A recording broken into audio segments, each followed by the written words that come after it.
What's up everyone, how are you all? Today we are back with another blazing Naruto story. What if Naruto was trained by Hiko Seijuro and became a samurai? If you enjoy, then please like, share and do comments. And also check the description box to original creator of this beautiful creation. In the early years of Naruto's life, like all orphan children, he lived in an orphanage. However, unlike others, he was treated badly for reasons unknown to even himself. While not directly abused, he is often locked inside and restricted to step out of the building.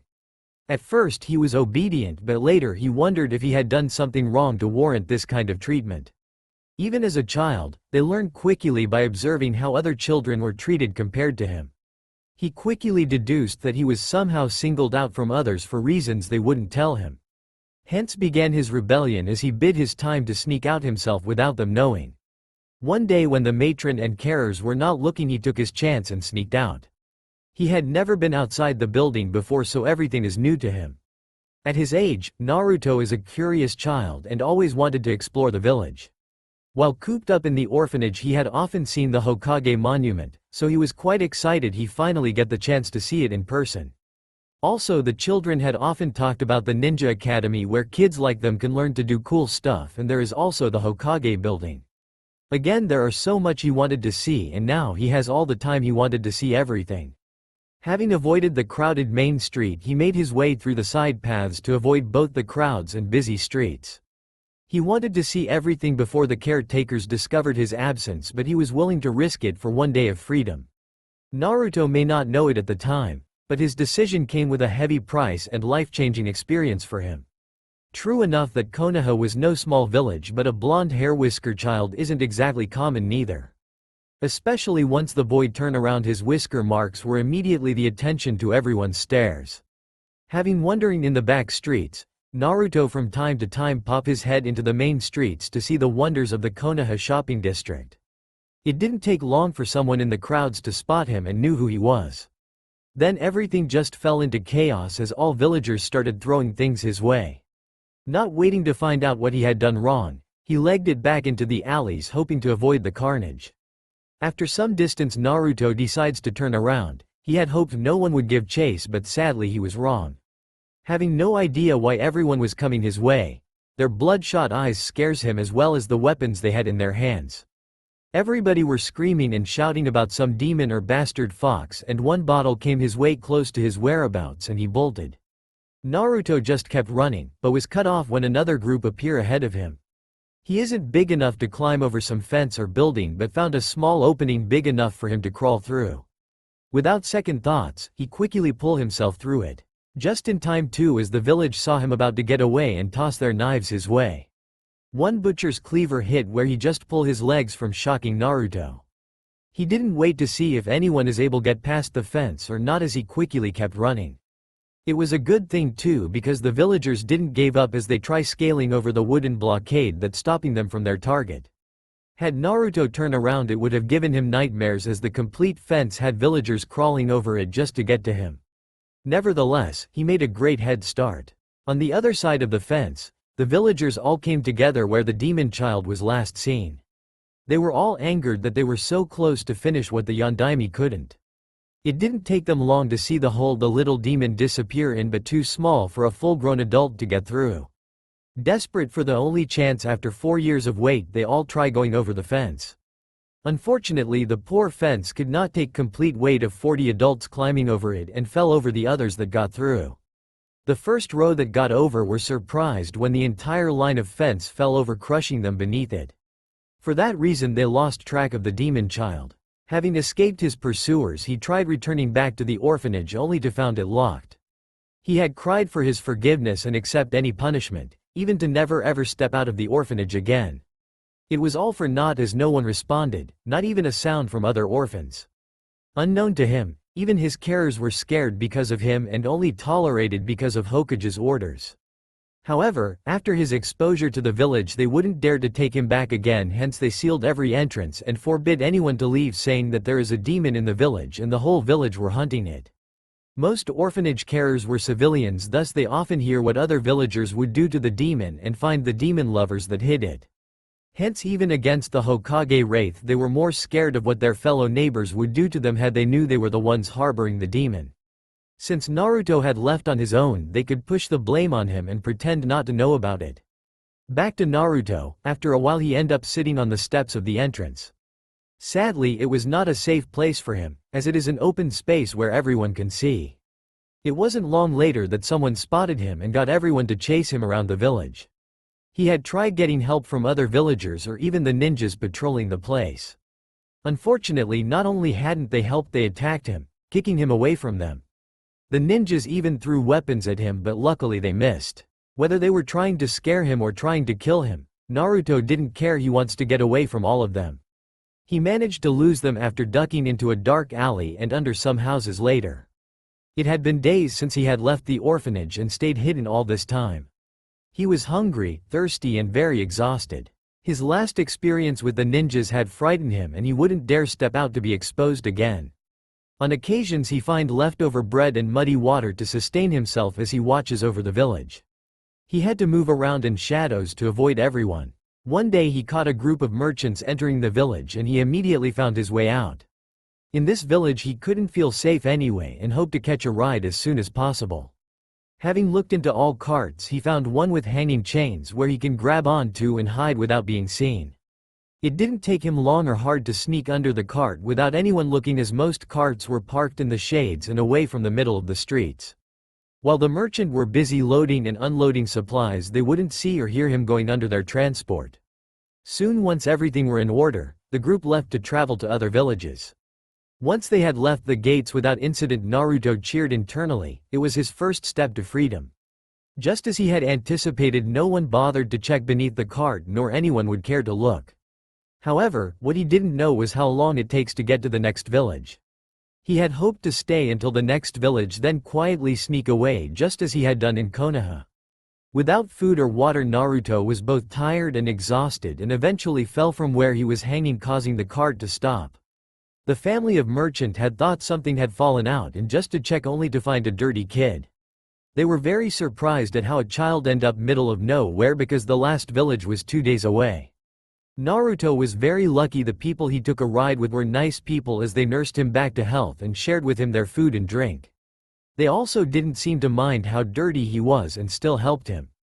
Days later he told them his little life story and how he ended up beneath their cart. Not only did this family wasn't angry at him, the group all hugged him. It was the first time Naruto had received his first human contact and couldn't help but cried silently and later going loudly. Out of all people Naruto had met, only this family he found accepts him as a child that he is, and they are not from Konoha. It makes his decision to leave the horrible village more assuring and without regard, like he had with the orphanage. As for Konoha, since that day the greatest village of Konoha had forever lost their protector and third generation Uzumaki Jinchuriki. Konoha had become a shadow of themselves as they continued to delude themselves, thinking they're still the strongest village. It was as if the heaven had left them, as the sun was blocked and rained for a week. So whatever tracks the child left behind had long been washed away and never be tracked again. Too bad the village was still not aware of his disappearance and how important the last Uzumaki is to them. The Sandaime and the village should have put more efforts in securing his safety and happiness. As to this day the Hokage still thinks the blonde boy is still living in the orphanage he entrusted to. The strange weather phenomenon, the Hokage had dismissed it as the usual bad case of storm. Thanks to the new civilian council, he had been busy checking and signing their improvement forms for making the village a better place. He had thought they were a great addition, as his village is getting bigger and better with them. Only problem he sees are the extra paperwork he gets because he had to go over all the details so they are within boundary of the laws in Konoha. It wasn't until months later had the disappearance of the child finally discovered. Only then did the Hokage found out Naruto had been kicked out of the orphanage months prior. A full investigation had been carried out and find out where their Jinchuriki had disappeared to. Some ninjas had tried to slack off and just pretend to give a fake report but were quickly caught. The ninjas that were involved with the attack wouldn't say anything. It's better to keep their mouths shut than to draw attention. However, there were always something to find, especially that day was filled with the chaos and aftermath. Some of the honest ninjas reported there were some ruckus around that time and suggested some ninjas may have saw something. After checking some names, the said ninjas were interrogated, seeing they had not replied immediately. As the head interrogator often says, they all talk, it is just a matter of when. Thanks to the new information, the Hokage found out what really happened that day. He remembered that abnormal downpour. He wondered if the blonde child found some shelter or if he is still in Konoha. Did the boy died and the heaven weep? The Sandaime did not believe he would have died so easily because there was no body. Immediately he deployed all his best ninjas as well as trackers in hopes to find him. Whether he is in the village or outside, he should at least get some information.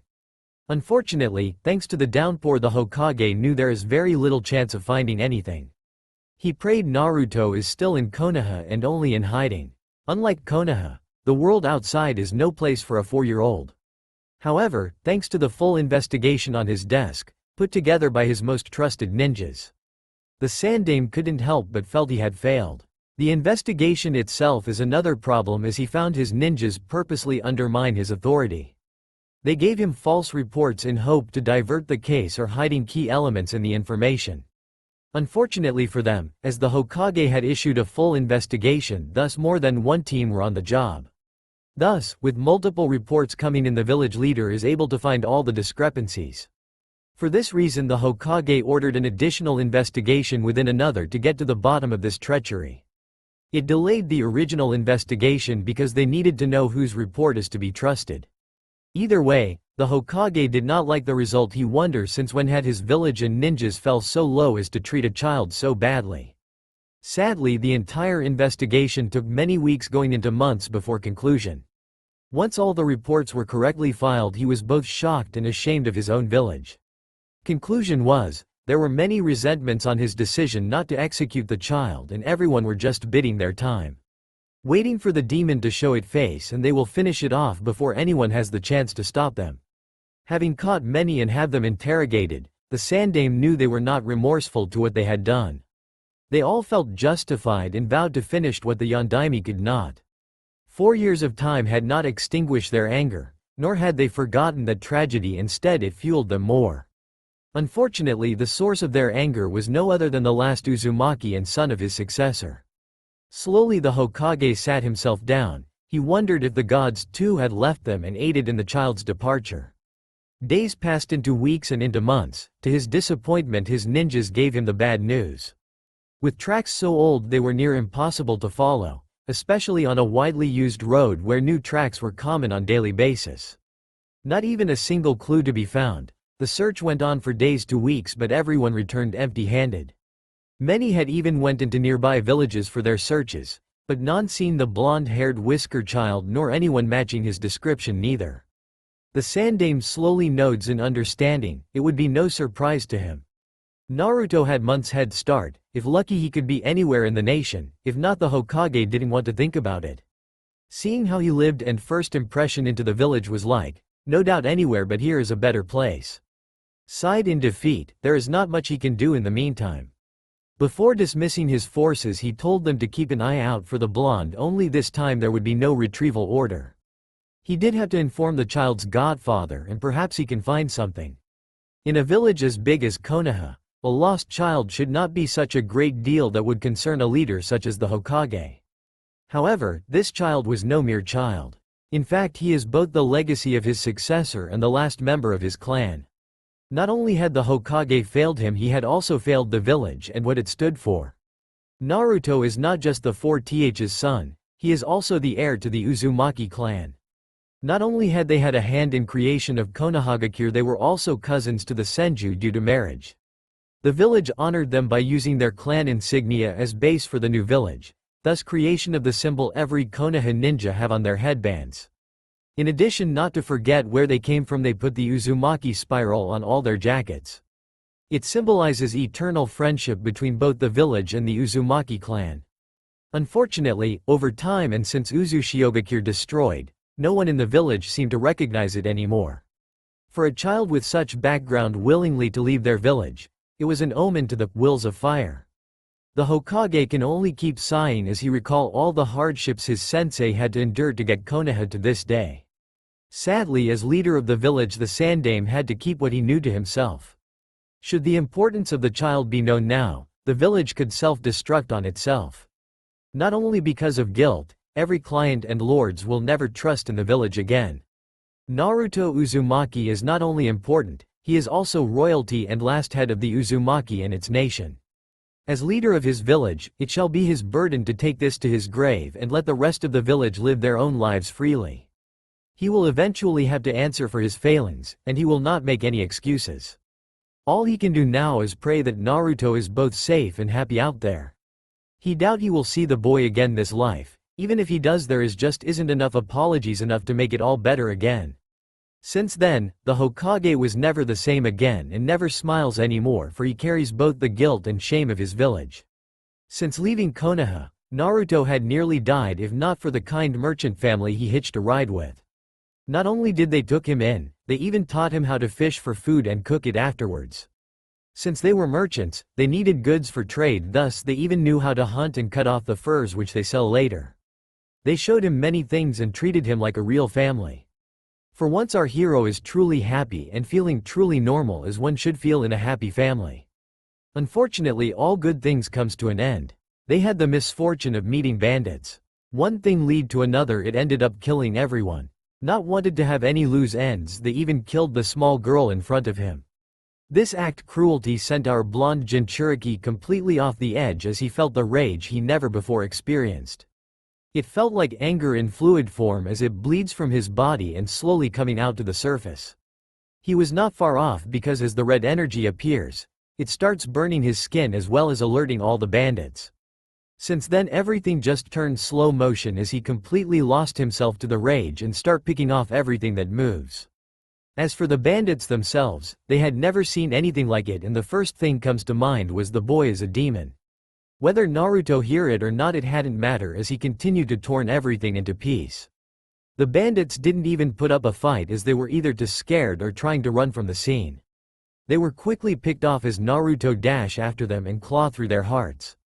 His demonic chakra had burned everything it touches, turning all to ash, including the bandits. Sadly for our hero, he may not have control what he had done, but he remembered every detail of what he had done. He may not know why nor how it happened. He wondered if this was the reason why the villagers called him a demon. Seeing the result of the aftermath, Naruto only felt sadness and a sense of emptiness. He did not think what had done was bad, but what had he accomplished in the end? Would the people he had avenged happy to see what he had done? While he may believe these bandits deserved it, but in his heart he strongly believed the family he had known would have been just like the villagers. Naruto had to stop himself thinking anymore because he wanted to believe they're different to those horrible Konoha villagers. Remembering, for a short time in his life, he was happy. It was unfortunately that it was short-lived like a dream as he was once again back with nothing. He had heard of what people do to the dead, so he spent some time digging their graves and dragging the bodies to them. Normally there would be 3 separate graves, but he felt they would be happy to be together like a family. As for the bandits, there isn't much needed for them as the bodies turn to ash as soon as he touches them. Whatever he had done, there isn't anything left of them as the wind carried the ashes away, like he didn't have to worry about them anymore. What was left were only his short-time carers and himself. Although he was not in control of his actions, but to think that he could have done the same thing to others makes him feel weak and helpless. Naruto never wanted to feel like that again, so he finished burying the big massive grave of 3. He vowed both not to lose control nor use that foul energy ever again. Remembering the sight as he picked up the body of the small child and how she was still alive hours ago. He didn't want to have this feeling again. In a way he felt responsible for their deaths. Swearing on their grave he will get stronger so he can protect what he hold dear to him and the same thing never happens again. Having thanked them for their care, even it was very short, he felt for a short time he had a real family he never had. With no friends, no family or anyone to turn to, Naruto realized he didn't know what to do. Unknown to him, the entire exchange was seen by another. He was the swordsman Sojiro Seta. In his past he was like Naruto but saved by an injured samurai and thus followed him ever since.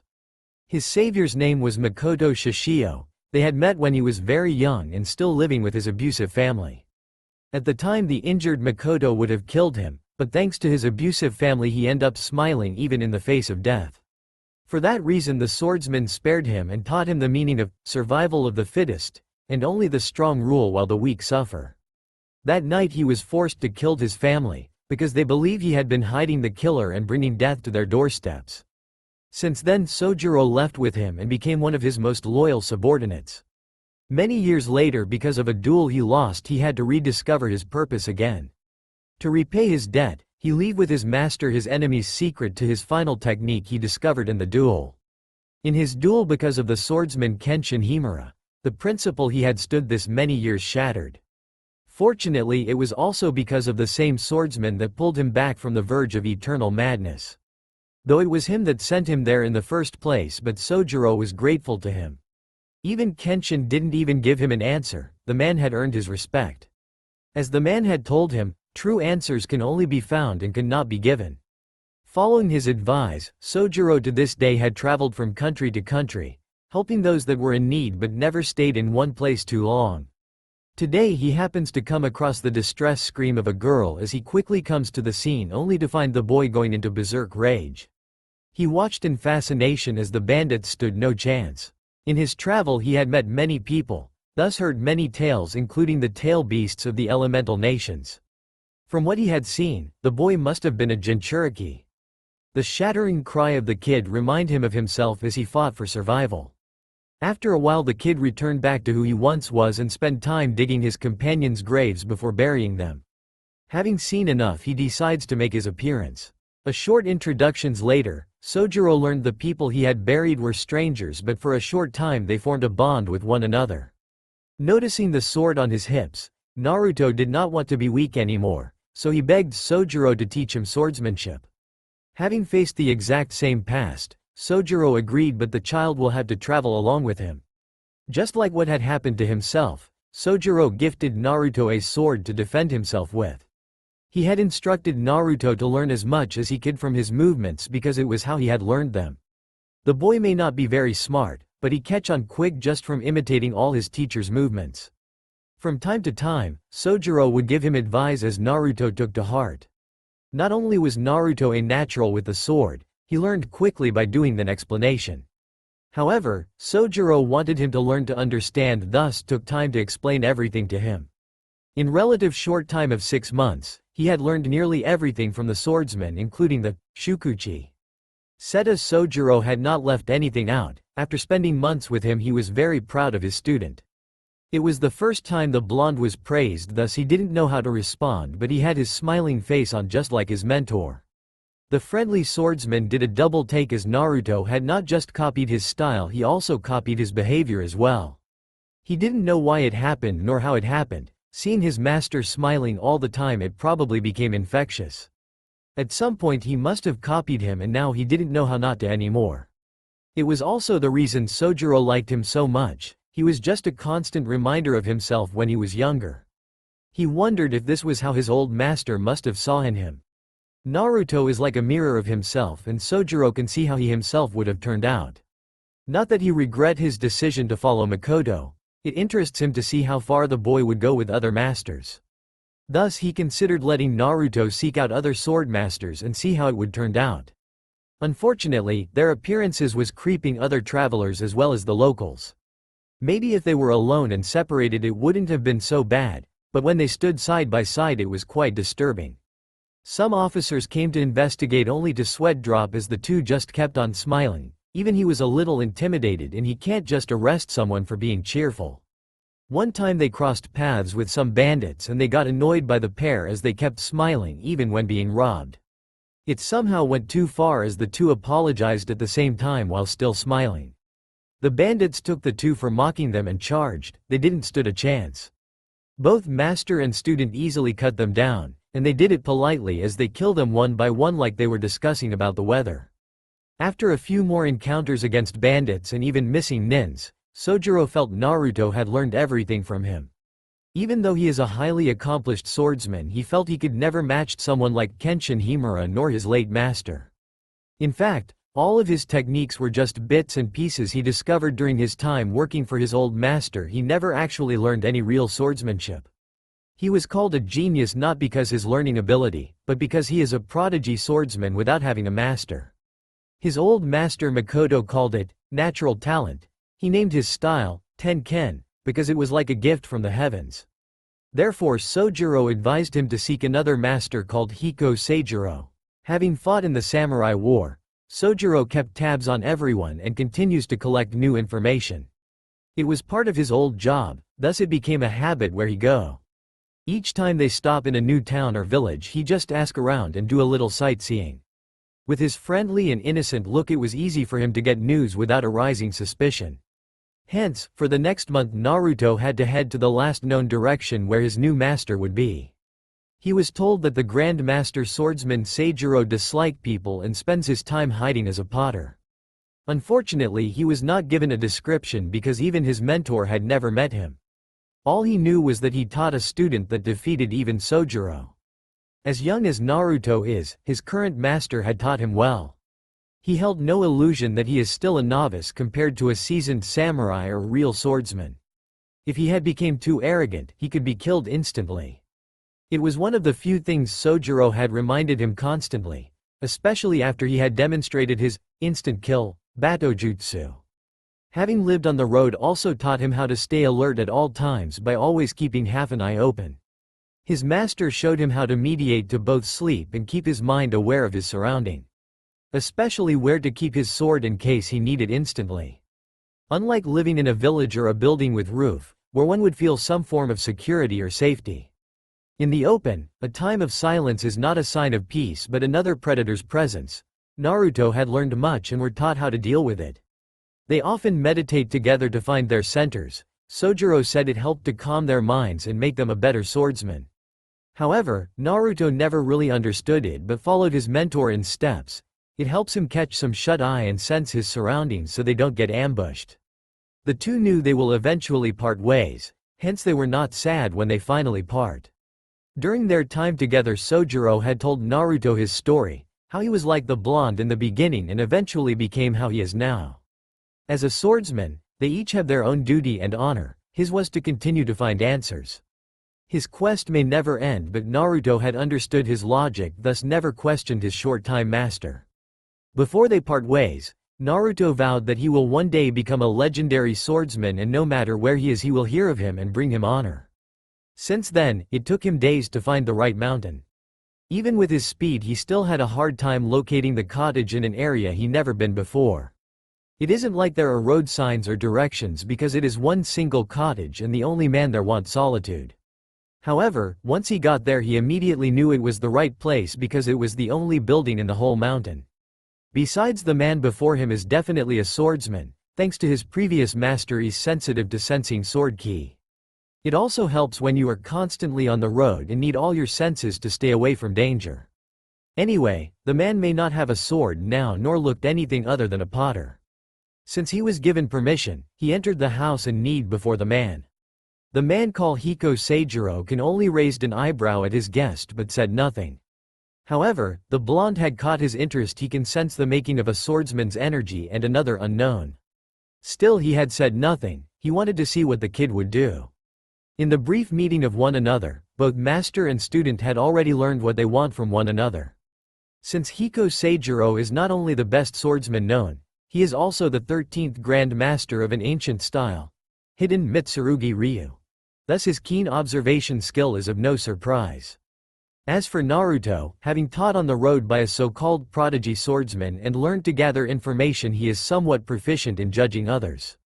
He recognized a sarcastic if not egotistical master but thanks to his previous master and his experiences he is more patient. The pain of losing someone can do more to change someone. Along with his life experience as well as his time spent on the road with Sojiro taught him many things. To Naruto, the most important thing is learning swordsmanship and acceptance and he had stare into the man's eyes to show him his determination. In Hiko Seijuro's point of view, the child was very determined but he also came with the eyes of sorrow. The Grand Master had seen a few of such children, his disciple Kenshin was one of them and this kid is no different. However, the most annoying thing was the kid kept a friendly face the entire time. Aside from the earlier brief glance at each the kid showed a little of his eyes, he had kept his eyes shut with his stupid smiley eye look. Making him bloody difficult to read as even the Grand Master like him had to give him another look just to be sure. It did however give him another impression of him, as he had heard about one of Kenshin's fights where his opponent had zero emotion because of his past. Without another word, he ignored the child and continued what he was doing. Since then the two had not said another word. For the whole day, the sword master just do what he does and ignored the kneeling and smiling blonde. Seijuro had thought the kid would have thrown a tantrum, but he just remained in his position. In the next day, Seijuro was again surprised the kid had not moved an inch from where he was yesterday. Without even taking a drink or eat, the 5-year-old brat did not even look at him. He had tried to get his attention by eating loudly and drinking in the corner but was ignored. On the third day, he was worried because he wondered if the kid had already been dead. He sat in front of the blonde and asked why he was still here. However, to his surprise the kid answered he was waiting for his reply. The funny part was when Seijuro asks why didn't he leave or eat. His response was he didn't have anything on him and he was used to hunger and learned to move forward anyway. He was still here because he wasn't kicked out, so he is still waiting for him to make his decision. Curiously, he asks what he would have done if had rejected him and ask him to leave. Naturally, he would wait outside until he changes his mind or give him another destination. Honest to himself, the 13th master of the ancient art had been quite intrigued.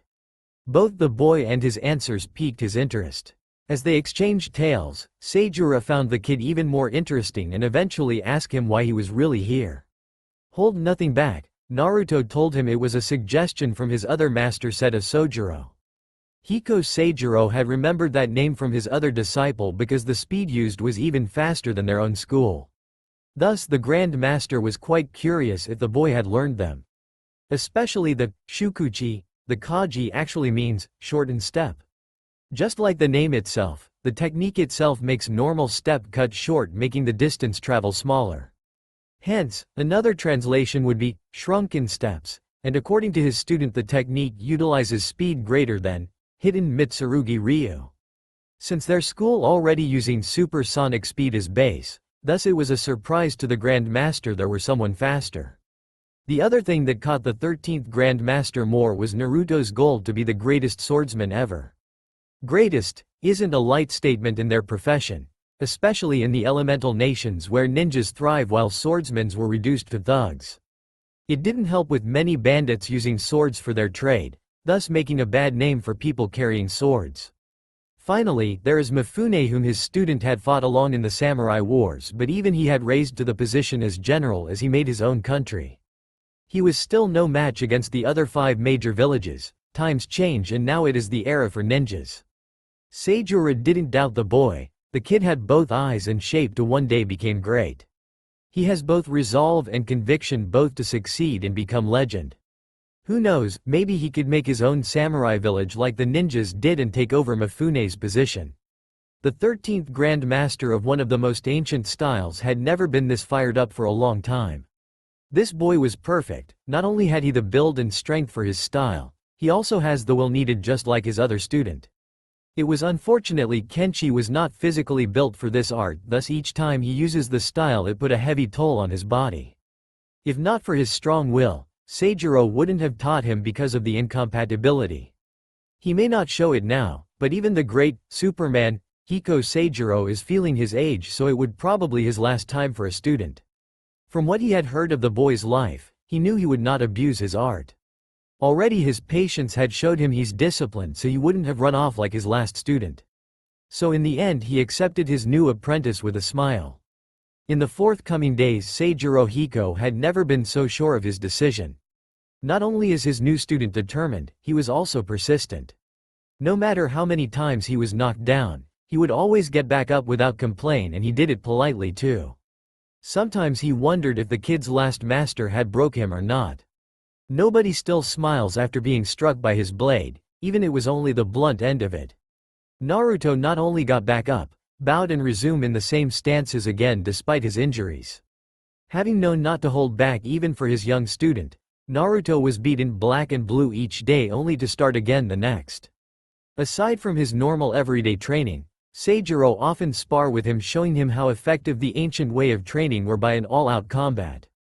In the beginning Hiko Seijuro had him demonstrated all he had learned from his previous master To Naruto, and Seijuro was thoroughly impressed. Kenshin was right, He never doubted him, but he was a firm believer of seeing it in person than hearing from the third party. Still, he beat the crap out of Naruto. Speed was useless if you can't fully utilize its fully advantages. The 13th Grand Master had both the experience and strength, and Naruto felt inadequate even he excel in speed. In their little match, Hiko Seijuro is truly a Grand Master of his style, and his stances alone made his striking field double what a normal swordsman has. Naruto had already lost from the beginning when he chose to run away with his speed. Both his decision to retreat first and think of a plan made his will weak, hence easy pickings for experienced swordsmen. His hope to avoid direct confrontation and strike from a blind spot may work for ninjas, but for a samurai it is a coward's way. For a warrior, it didn't matter what reason you are retreating, it would only count as an excuse, hence Naruto had already failed his test. On the other hand, it would not have any difference to a real master whether you strike from the front or from the back. In fact, what you believe is the blind spot is just an illusion and probably the most dangerous, thus gives the striker the false sense of safety. Sadly, Naruto didn't know this, thus is about to find out painfully the hard way. He will learn that fighting the coward's way was the worst mistake he ever made, because swordsmen would encounter in most unpredictable and surprising way possible. It is another reason why swordsmen were taught to look into the opponent's eyes at all times. Ninjas believed they ruled the shadows, but to a samurai they were in fact as clear as day, thus why they were no match to them. They may use the darkness to their advantage and dark clothing to conceal themselves, but they cannot hide their own life energy, thus no matter how silent they go, a samurai will always know where they are. A well-trained samurai had also their sixth sense as aid, making it nearly impossible for ninjas to ambush them. However, as times change and ninja villages rise, they begin to dominate most of the elemental nations. Whereas for the samurais, they too had their own wars, a special one where Kenshin earned his title, the Battosai. Since then the samurai still could not recover from that event. Many famous schools disappear because there weren't many to continue their legacy. Also by tradition, one master can only pass along their art to one pupil, hence many schools were on decline. Unfortunately, Naruto was not taught the ways of swordsmanship, thus was surprised when the butt end of the grip suddenly appearing from his neck down, hitting him right at his larynx. Luckily he was only struck by the butt end of the sword and not the blade itself, but it was enough to stun him as he was struggling to breath as he rolled to a safe distance. Normally such move would have a higher impact if struck in the skull or ribs, because it will permanently kill or cripple your opponent during the fight. Since this was just a test, thus he was only stunning him temporarily, and Naruto seemed to understood this. It was a warning to him and a message telling him he has yet to impress the Grand Master. From the blonde's point of view, he already knew how badly he had messed up. He had remembered how the Grand Master had praised his hard-earned technique taught by To Naruto. The master had admitted that it was more superior than his school's supersonic version. Naruto knew his sensei meant every word and not one to give acknowledgement this easy. Sadly, this means it was not the technique that was at fault, it was the user that was the problem. Naruto was not foolish enough to believe he had a chance against the legendary master, but felt shamed to his first master if he had let the fight to end this way. Knowing where the problem was, Naruto stopped a few meters in front of Grandmaster. He held his blade horizontally with both hands, showing the complete sword as he decided to go all out. "Tsukuchi, full throttle," that was all he said. His actions caused Seijuro to raise an eyebrow as he stood motionless, wanted to see what happens next. Even to the Grand Master, the final form really impressed him because even he couldn't see child anymore. In fact, the technique was significantly more powerful with his smaller body as he darted around the whole field using piece of the field as his stepping stone. It was the perfect technique for the boy his age because he has yet to develop all his muscles, hence the reason he can hop around like a grasshopper. For an adult it would be more difficult due to both weight gained as well as becoming less flexible. Unfortunately for the boy, Hiko Seijuro may not able to catch him by sight, but he can still hear all his landing positions, thus able to predict his trajectories, thus knowing which direction he will attack from. Just as Naruto was ready for an actual attack, the master had already anticipated it. However, he was thoroughly surprised when Naruto changed course in the last millisecond and he did it right in front of him. In that moment even Seijuro didn't expect that, but he wasn't a Grand Master for nothing as he still managed to parry it. At the same time, Naruto also had the opportunity to strike any vital points because he was beyond the master's blade's defense. Impossibly, Seijuro still narrowly avoided it by twisting his hips and blocking his path of attack. That last-second change of maneuver surprised Naruto, thus he was shocked because he never thought that a sheath can be used this way. The blonde had expected cheap tricks would not have worked, hence he used full power of Tsukuchi, making his movements impossible to see. He had expected the master to have some ways to get around that, thus he changed direction in the very last second. Also, he did it under a meter in front of his master, making it near impossible for anyone to defend. Just as he was almost successful, he couldn't believe a sheath got in the way. Seeing how his disciple was in awe of his skill, Seijuro smiles and explained to him that everything is allowed when in a sword fight. When samurais broke their blades, they may continue with their sheath if they have to. In fact, in Hidden Mitsurugi Ryu, one of the technique also uses the scabbard as attack, and it's called Twin Dragon Flash. Seijuro demonstrates on Naruto as he draws the blade and aimed it at his student, making the surprised blonde leap back from the sudden attack. He was shocked the sheath was already on his face. Had his master connect with the move, he could have his skull smashed in. Normally Seijuro would have just went through with the attack like he had with Kenshin. After all, it was the best way to learn according to him. However, they already had a match and he also want the boy to stay awake for the rest of the explanation. It seems like the match was already over and the Grand Master had the look of satisfaction. Putting their weapons away, Seijuro began explaining the essence of Twin Dragon Flash. It was considered a delay technique because the opponent would be focused on the first dragon, thus neglected the second coming of the next dragon. Additionally, the opponent may be relieved after successfully dodging the first because they would think they have countered the Battojutsu, thus leaving them open for the follow-up. Twin Dragon Flash is normally used with a Battojutsu opening, thus making others think it was a single attack. Not that the initial dragon was weak, but few exceptional swordsmen could have dodged it. Naruto's legs were a good example, hence why a second dragon was incorporated. With only a fraction of second delay, both dragons can be considered delivered almost at the same time. Seeing that he was confusing his student with the word dragon all the time, the bigger swordsman explains the school of Hidden Mitsurugi Ryu. Techniques are always delivered with a little rage, thus earning the name dragon. However, there is more than simply adding a pretty name to the technique. The so-called rage isn't just some anger or emotional feeling behind it. It was one of the fundamental powers behind the whole Hidden Mitsurugi Ryu. To obtain the rage, one must train both furiously and diligently. It isn't something others can do overnight or even copied.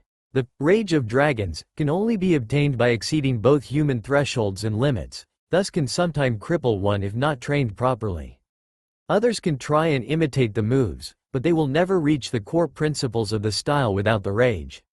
Feeling that he had been talking too much, Seijuro tried to get back on track and talk about the match before. Overall, he believed Naruto had done admirably considering he is still a novice. His strategy and performance near the end was commendable. However, the master went on what the boy did wrong in the beginning and what it means to a swordsman. As a swordsman, Naruto still have a long way to go because he will need to stand firm in his beliefs. Often when it comes to wielding a sword, the swordsman will constantly asking himself many questions, and this leads to conflicts and indecision. However, those that wield the sword with unwavering resolve will find themselves nearly unstoppable. That was until another believed that contradict his, making them once again waver. His earlier master Hiko Seijuro was a fine example as he was firm in his righteousness, thus became very strong. Unfortunately, his other student broke him as he shown him how wrong he was and nearly sent him into edge of despair. Seijuro didn't waste time telling him what others' resolve are because everyone's different. Thus, if Naruto really determined in his path, not only can he grow stronger, he will also gain strength from it.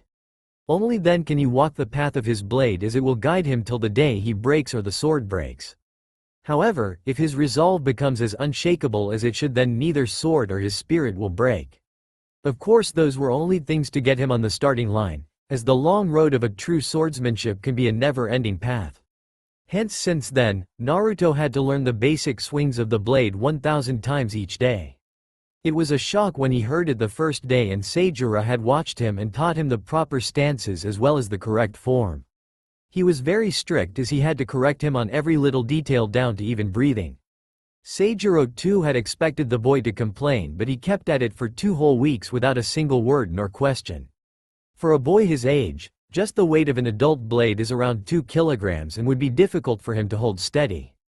To also swung it 1,000 times, it should an impossible goal for him. However, to Naruto the word impossible didn't seem to be part of his vocabulary as he continued to reach this demand every day. Soon he seemed to have grasped the motion and execute each swing under a second. Seijuro seems to have noticed too as he nodded slowly and understood why the other swordmaster wanted the boy to come to him. Since their first meeting, Seijuro had already noticed the secondary aura he possesses, thus knew he was a Jinchuriki. After hearing his story, he knew his initial assumption was correct.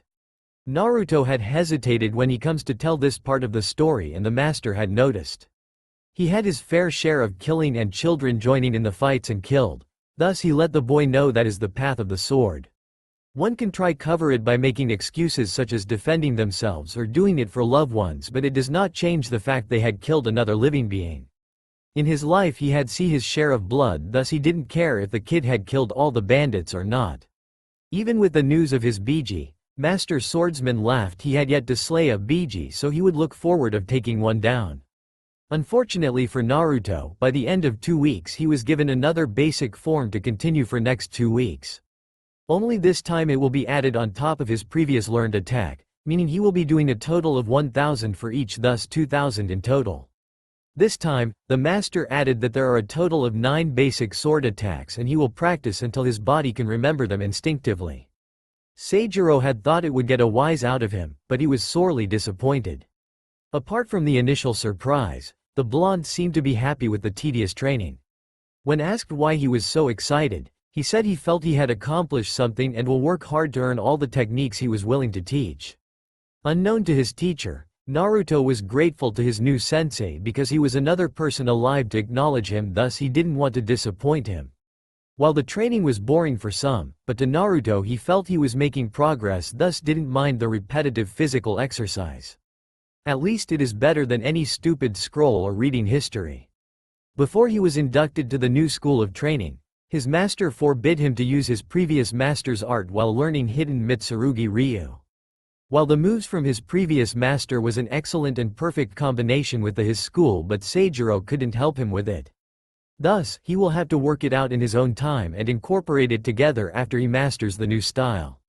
Of course the blonde listens to his new sensei's suggestion and held back from using Sojiro's free style. Under the teachings of hidden Mitsurugi Ryu, he was often covered in either cuts and bruises. Even though the technique was taught the same way from master to disciple traditionally. Sometimes Seijuro wondered if he is going too hard because any normal student would have been broken under a week. However, Naruto didn't mind the injuries. He said it serves to remind him of his incompetence. Besides, a bruise is better than a killing blow, and he can't help someone when he is dead. Since then, Seijuro had agreed to his judgment by showing him all his openings, and Naruto thanked him for it. It's a weird teacher-student relationship. If one didn't know, they did think one's the sadist, the other masochist. However, as traditions go, no pain, no gain, and Naruto had tightened his defenses, giving his master a much harder time to find the same openings again. Nowadays, the master of hidden Mitsurugi Ryu had to reduce to trickery in order to exploit for his students' weaknesses. Which is more advanced even for a master swordsman, and Seijuro seems to have quite a few up his sleeves. This serves to strengthen Naruto's swordsmanship, not to fall for any cheap tricks, as well as to increase his combat experiences. His everyday after training was full combat drills. It was the most effective training as traditions go, and still is today. As any real masters would say, a fight in life and death is equivalent to 1,000 days in training. While Seijuro in reality is only training him, but each and every attack were filled with full killing intent. Most of the blows that landed may be done with the back of the sword, but they were all crippling blows should Naruto not take them seriously. Thankfully the blonde heals fast, thus he kept coming back to the surprise of his master.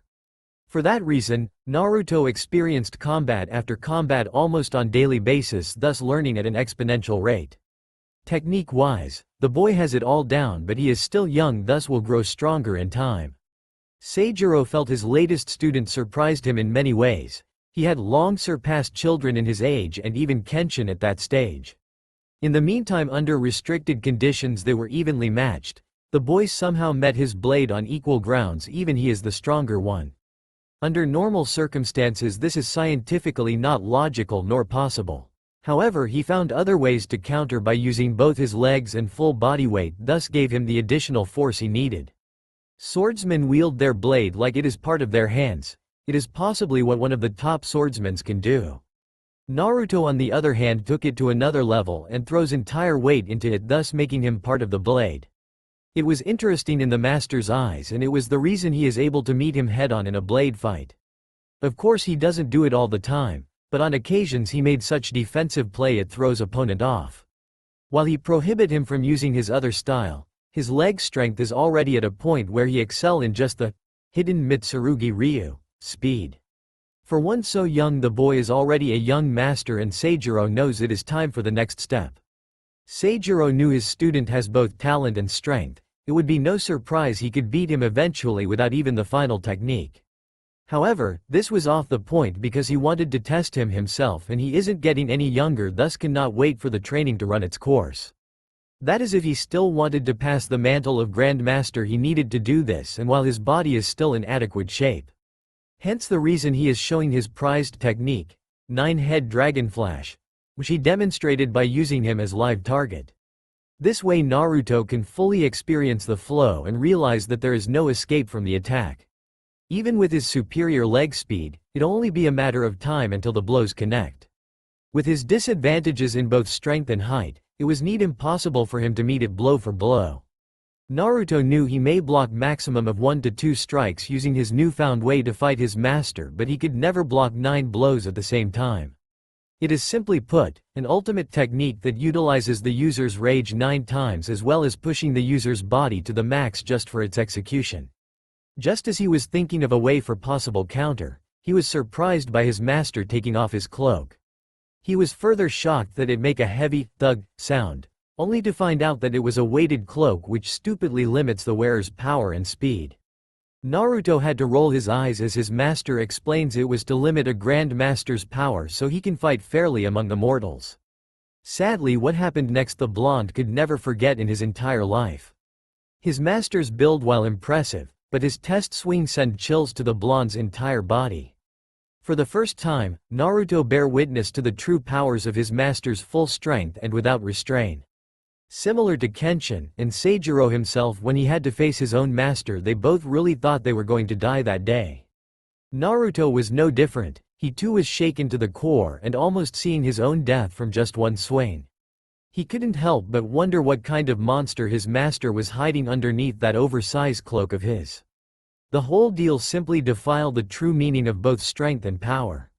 He had seen his master many times and fought against him, but this person in front of him totally demolished that profile. Seijuro understood what the boy's feeling. Both himself and Kenshin were older when they took the trial. To the young Naruto, it would be like unstoppable mountain crashing down on him. It was a heavy burden to bear. Like Kenshin, he asked the boy if he still really wanted to complete his training in the art of hidden Mitsurugi Ryu, because this will be his final test. Unlike his entry test, there will be no turning back because from now on it is life and death. It will be decided in one go, his full power, 9-head Dragon Flash, against him. In order to surpass the final technique and become an established swordsman, he had to find the answers on his own. He will need all his resolve, all he had learned and everything he valued on the line. Simply because this will probably his last and only chance to back off and become a normal civilian.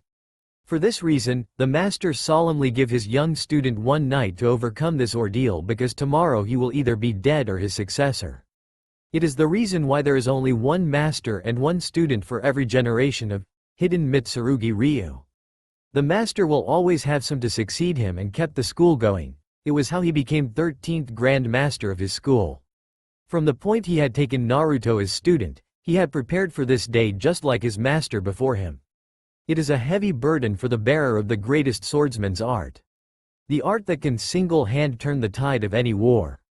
The teacher went back to his house while Naruto continued to think about his words and prepare himself if he really want to become the successor the art.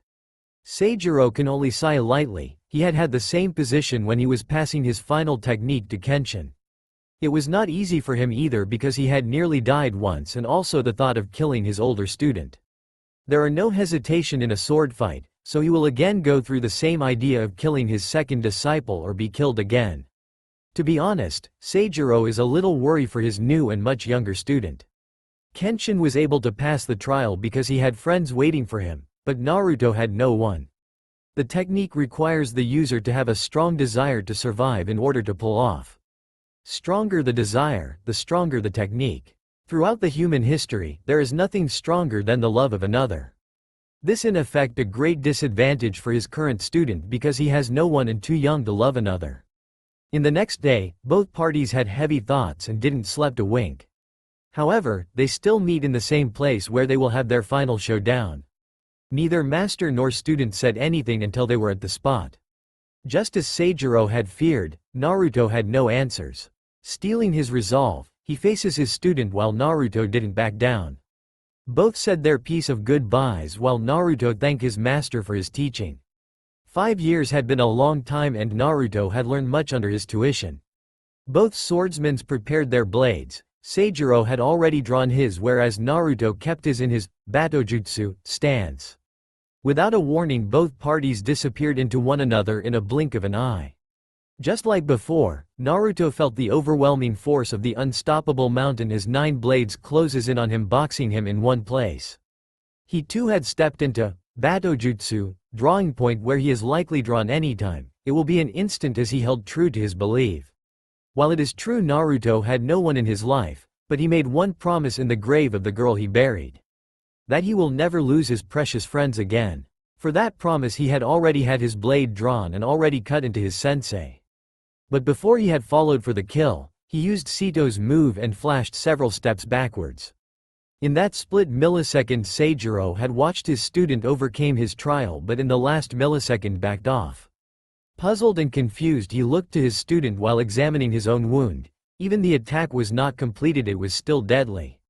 Having passed the test was impressive enough, especially when he was this young, but that instant hesitation and redraw was unheard of.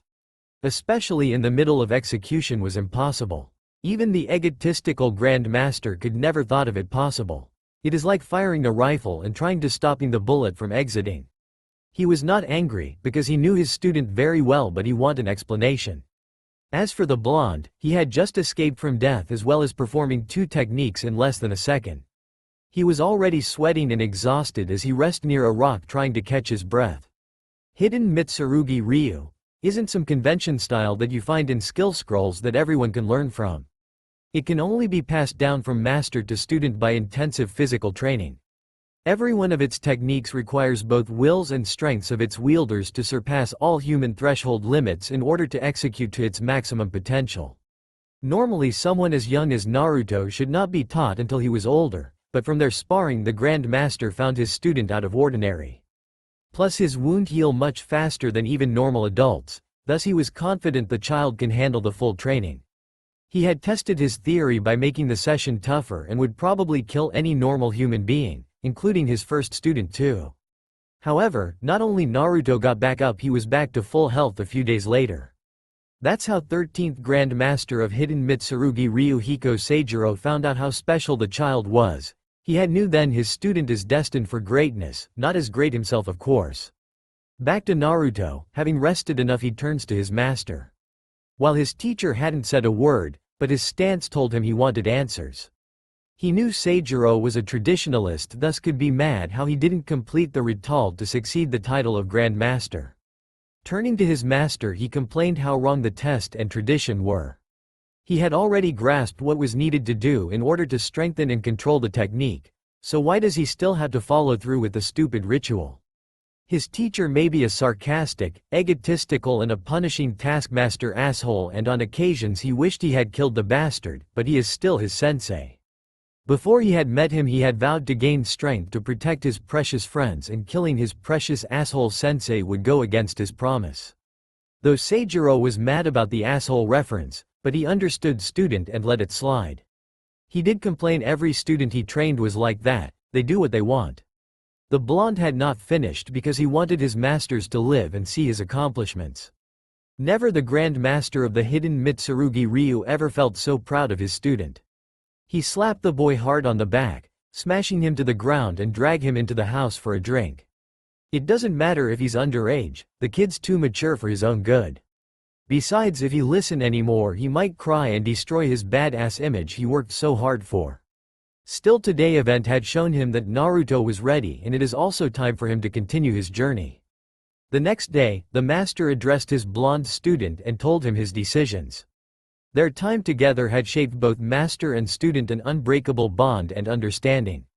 Naruto knew what his master would say because he was grateful for what he had taught him. No word can express how much gratitude he had for his master. Just as both knew, what Naruto still lacks must be learned on his own. Seijuro had put all his experiences as well as skill into this one disciple. There shouldn't be anyone out there but him that could possibly a match. Naruto had heard enough of his sensei's egotistical comment to know he meant them, but he also knew what his master had said were true too.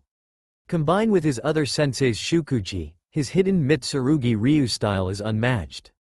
Like the wise masters say, no one is invincible, there is always a weakness and always someone stronger.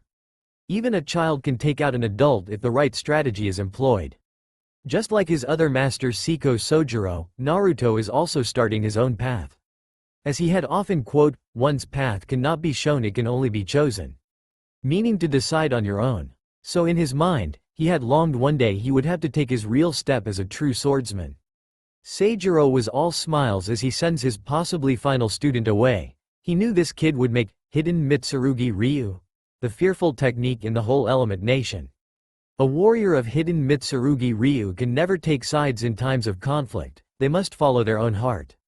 From the final words of his new master, Naruto took them to heart before they part ways.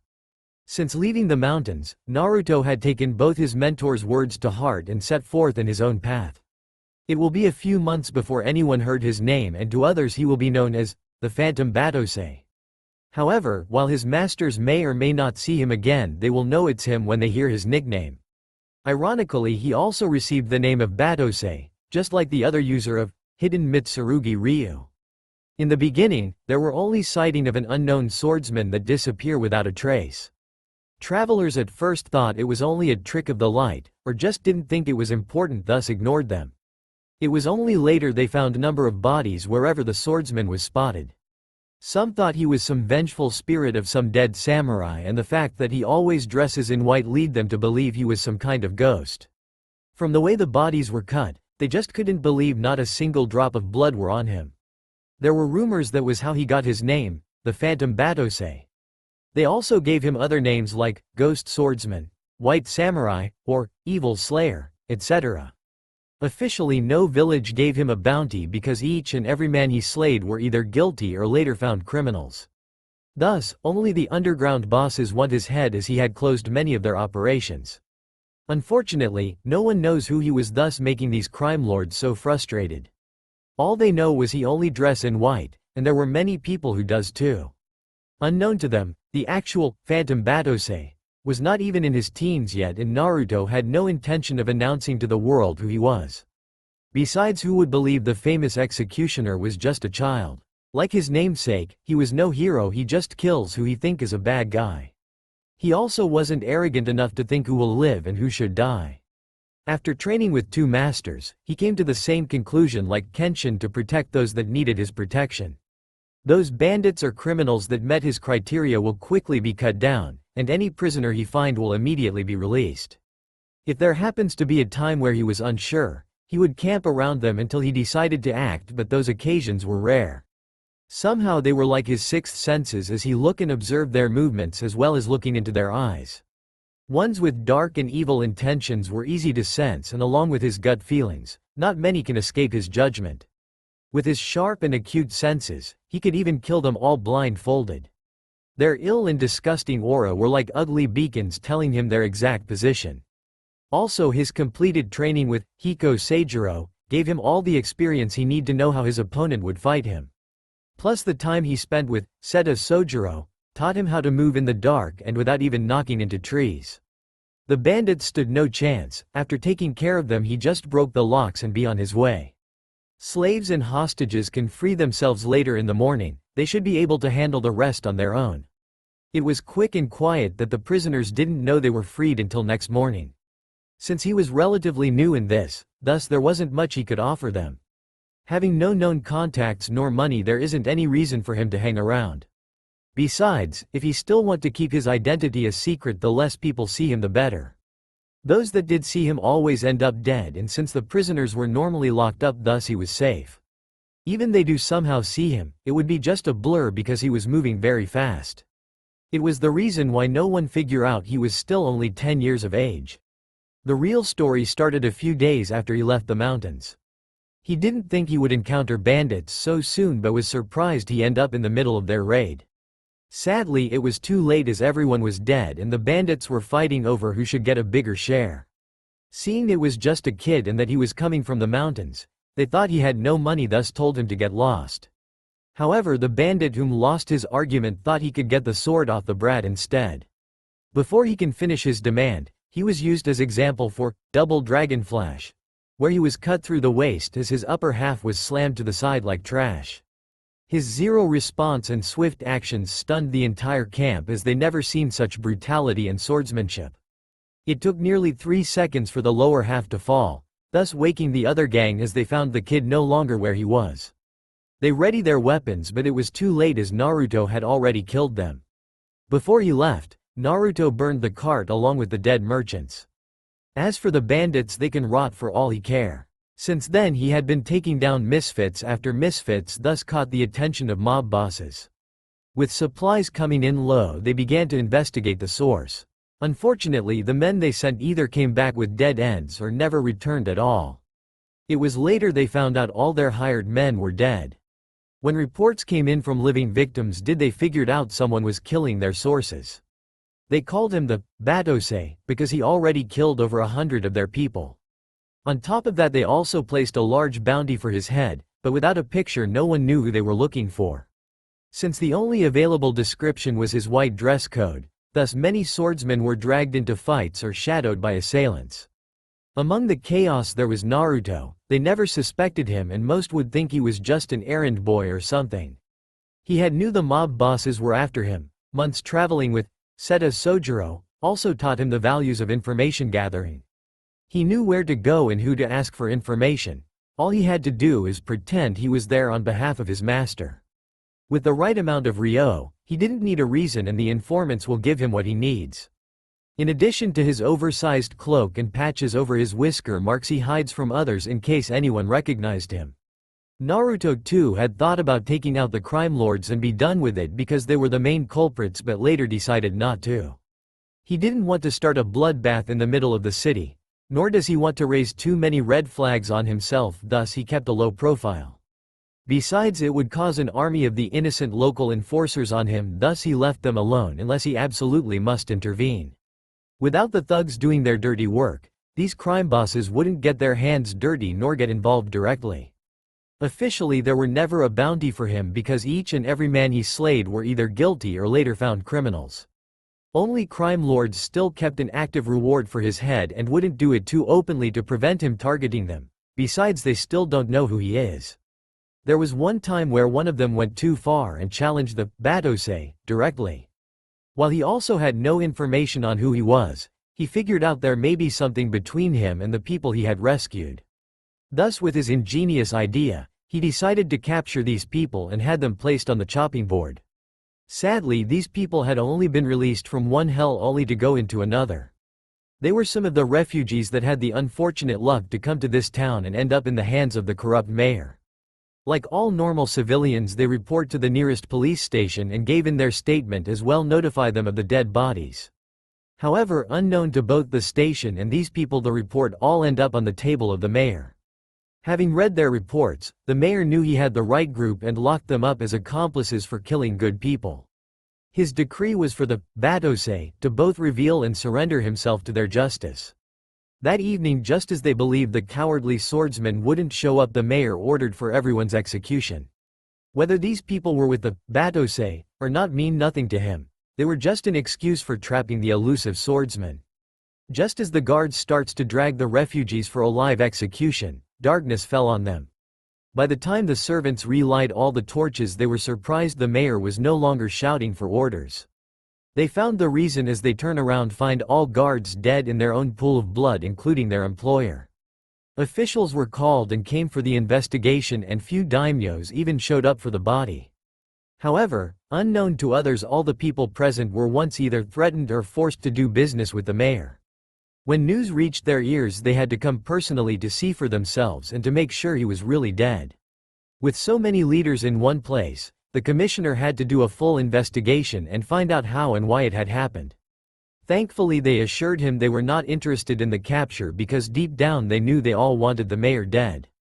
In fact, it wouldn't surprise them one of them had hired an assailant, but since the tyrant was well connected, they afraid it might have backfired. It was well known he had several backing of several high-ranking politicians as well as ninjas working for him, maybe even a hidden village. After all, he was able to blackmail them, thus they believe he has a few people among their employment, hence they couldn't try anything. However, as they assembled and realized none of them had ordered an assassination, they begin to wonder who the third party was. Hence the reason they order an investigation. They had hoped to keep the incident quiet but would be impossible. Without the order, the commissioner had already started the investigation because it was part of his job. He too hadn't planned to apprehend assailant because from the ongoing investigation he understood whoever this Battosai was, he was only trying to save the people. As chief of the police department, he was ashamed it was his department that started this whole mess and the main reason these people were in the hands of the mayor. After looking into the recent reports in the mayor's office, he found his own original reports along his own signatures. When he went back to the police archives, he found a number of missing documents and reports he had hidden concerning the mayor. He remembered their past meeting where he had confronted him with proof of his wrongdoings and association with number of mob bosses. His response was for the good of the town and that he should only concern himself with the people's safety rather than the politics. He believed for the safety of both his family member he should drop this matter because against these people they stood no chance. If he was lucky he could find himself dead by accident, but if unlucky both his only daughter and his wife raped. The mayor showed his fake concerns as he advised the chief of police not to pursue it any further. As the old saying goes, if you can't beat them you join them instead. Hence he suggested to either join him or step aside by not getting too involved because these people have eyes and ears everywhere. Naturally the commissioner didn't join them. Lately he realized that both answers were wrong, thus felt very ashamed of himself. While he may not have participated in the wrongdoings, he had both knew what went on and ignored them entirely. It was only the advice from the daimyos and his fellow officers that he kept the position because you can never know if the next chief would be as corrupt as the mayor. The daimyos knew the head chief was a good man, thus they promised him they will help the town financially and prevent another corrupt mayor from taking over. It was one good news after another, as the police chief knew the town could not survive without the mayor's money, hence the reason he had all the powers. For that reason, he worked hard in the investigation and provide a satisfactory report. As the daimyos had agreed, they were only to find out how and the reason why it happened. Everyone knew their mayor had been involved with the other syndicates, thus they didn't want a gang war dragging their town or their involvements. However, that notion changes as investigation leads to one individual that every mob boss seems to want to get their hands on. Aside from the long list of crimes and wealth the mayor had accumulated, the commissioner had discovered many new and recent reports of the Battosai. It was later the chief found a number of resources came from his office that they found out were partially to blame. For that reason he had took upon himself to compensate these prisoners. The daimyos too added their own support after they heard it was the mysterious Battosai that killed the mayor. During the investigations, the commissioner had been prepared to drop the case if he ever find hard evidence who it was. This was the only time he was happy to turn a blind eye to the law himself. The Battosai had not only saved these refugees, he also indirectly saved their town. While the police had tried their best to keep everything close to their chest, but the death of a tyrant is already spread through the streets and everyone had started to celebrate. Rumor has it that an unknown swordsman arrived in town and the mayor tried and challenged him but lost badly. With the chaos in the station and number of witnesses during questioning, news broke out and the name Ghost Swordsman spread. The commissioner may not be happy at their efficiency in its containment but accept the positive results it brought. While the town knew about their benefactor, they also in turn treated the refugees like heroes since they had brought the Battosai to them. In a way it was like their town's redemption, so the police chief let it slide. By the end of the week, the commissioner was surprised both he and his team still couldn't find any evidence made by the so-called Battosai. He could still remember the stable worker's testament, his terrified expression still fresh in his mind as he remembered them. The poor idiot kept repeating how he saw a blade that traveled through the complex, sucking out all the light wherever it goes. It didn't even stop at the guards as it waved through them, probably killing them or cursing them on its way. If the chief had not known the old man himself, he would have thought he was senile. Sadly, he was the only witness that saw the ghost. The other servants only reported the same thing, a blackout and then everyone dead. He had thought everyone was trying to protect the killer, but since their statement matched that day's event, thus rules out the possibility they were collaborating with one another.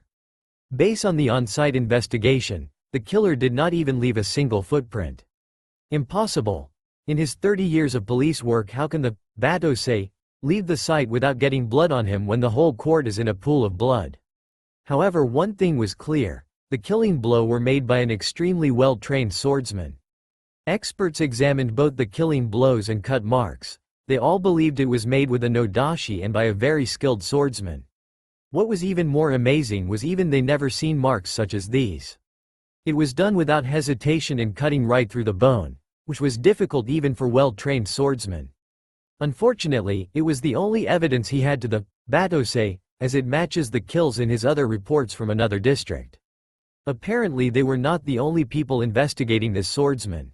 As the mayor had in his report, this Battosai character had been killing not just his men but also other gangsters' families too.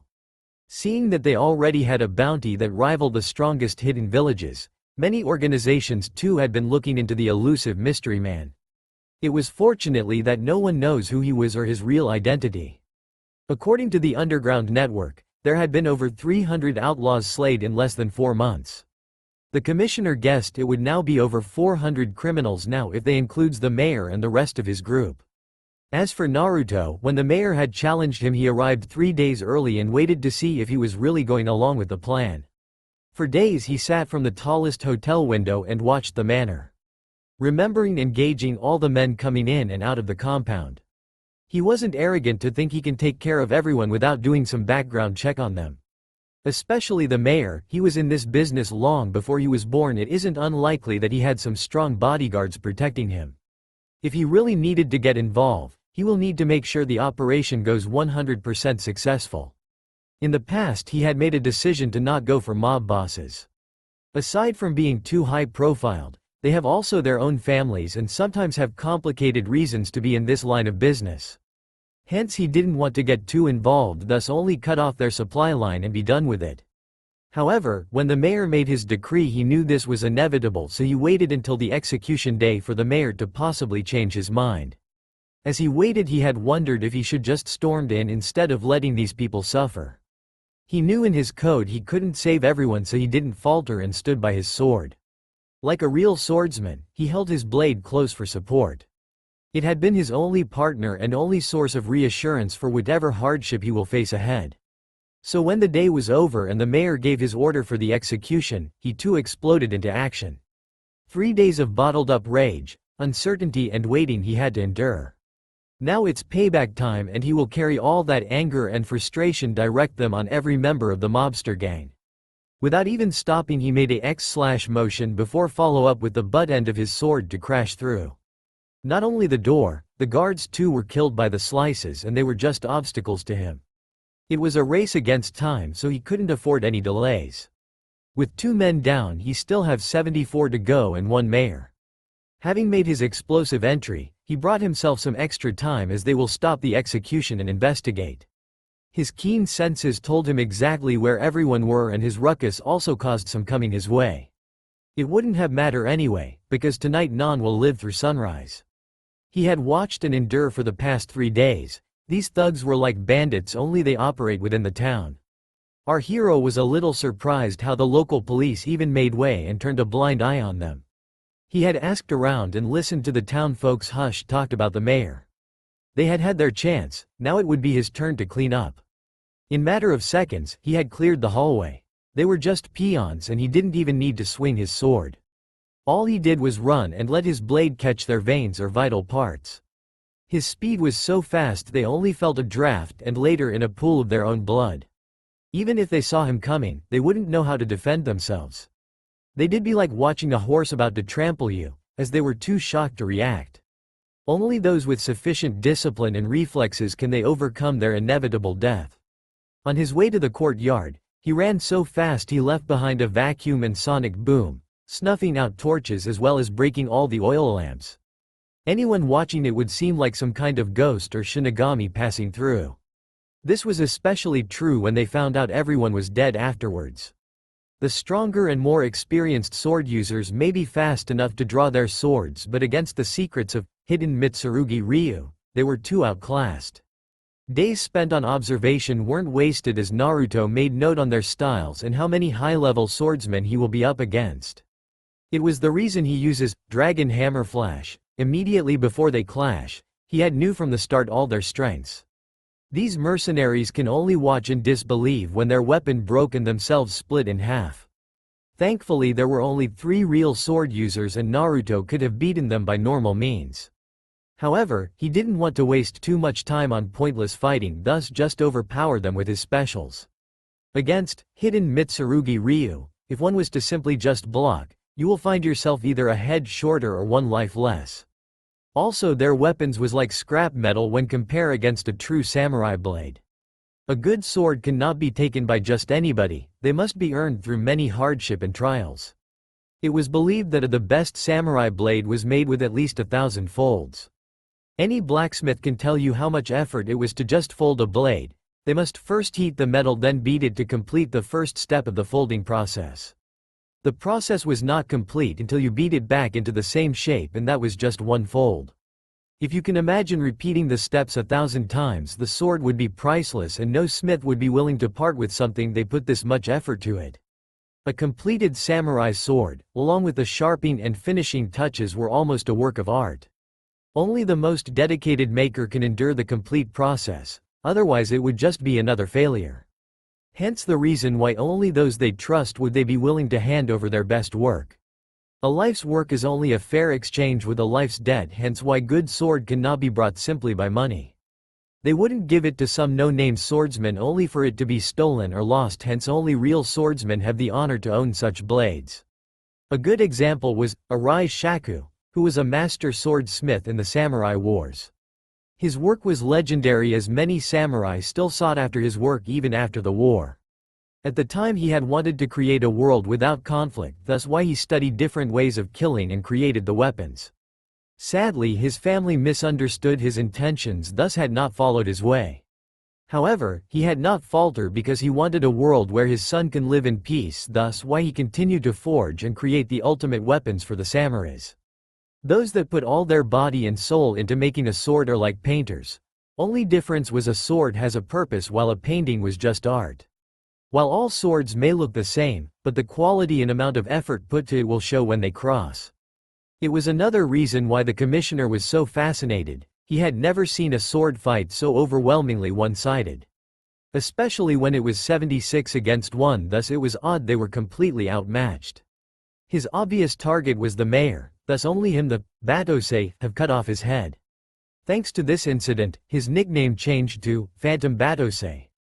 His deeds became one of the main topics in Iron Country as merchants and travelers talked about how he defended them from bandits and gangster. Amazingly they still don't know who he was. All that was known was his way of dress and his appearing and disappearing act. Rumors says he was like a ghost, appearing behind you, and no matter how many times you turn you would never see him.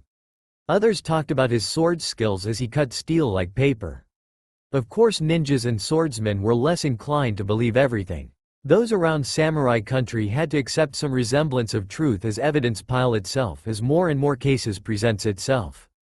Few swordsmen too tried to pass themselves as the elusive, Phantom Battosai, but were quickly proved they were frauds. Some even got hunted by assailants as the mob bosses still had his name on top of the bounty list. With multiple billionaires wanting his head, he has got the highest bounty rivaling most wanted Nuknins. For that reason no one was foolish enough to claim his name nor try imitating him. Besides, there was already a line of experts in Iron Country that had been analyzing his style and the battle scenes. Rumors also mentioned that even General Mifune had been looking for him. They were right, since the mayor's death Mifune had been getting many reports on him. He was good friends with the old Battosai, hence he was interested in another that took the same name. Having read the reports, he recalls some of the similarities as well as the style being used. He was convinced that even if they are not related there must be some connection, hence he wanted to meet him in person. Unfortunately, none of his men managed to find and deliver his invitation.